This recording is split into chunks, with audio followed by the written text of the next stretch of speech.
Mardi 23 mai 2023, une date qui restera gravée dans les annales de la République démocratique du Congo, car en ce jour que le gouvernement de la RDC, représenté par son Excellence Madame la ministre d'État, ministre de la Justice et garde de Sceaux, Rose Mutombo Kessé, a officiellement déposé en ce jour une note de renvoi d'une situation nouvelle au bureau du procureur de la Cour pénale internationale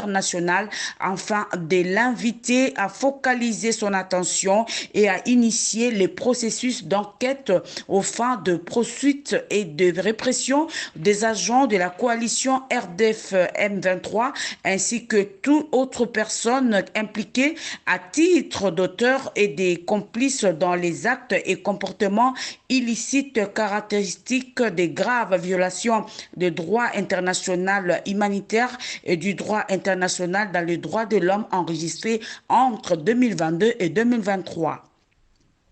Le gouvernement de la République démocratique du Congo reste profondément préoccupé par les souffrances que subissent les populations de la partie de son territoire concernée par les actes faisant l'objet du présent renvoi.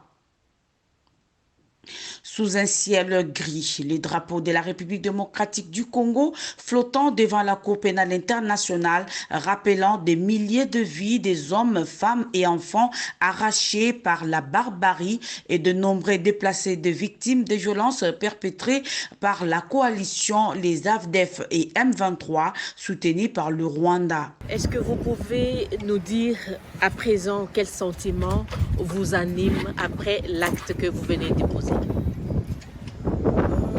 D'un devoir accompli, et nous venons de déposer l'acte de renvoi auprès de la CPI et l'heure n'est pas au discours. Nous attendons la suite de la procédure. Les Congo peuvent pour cette fois-ci espérer voir les criminels déférés devant cette cour.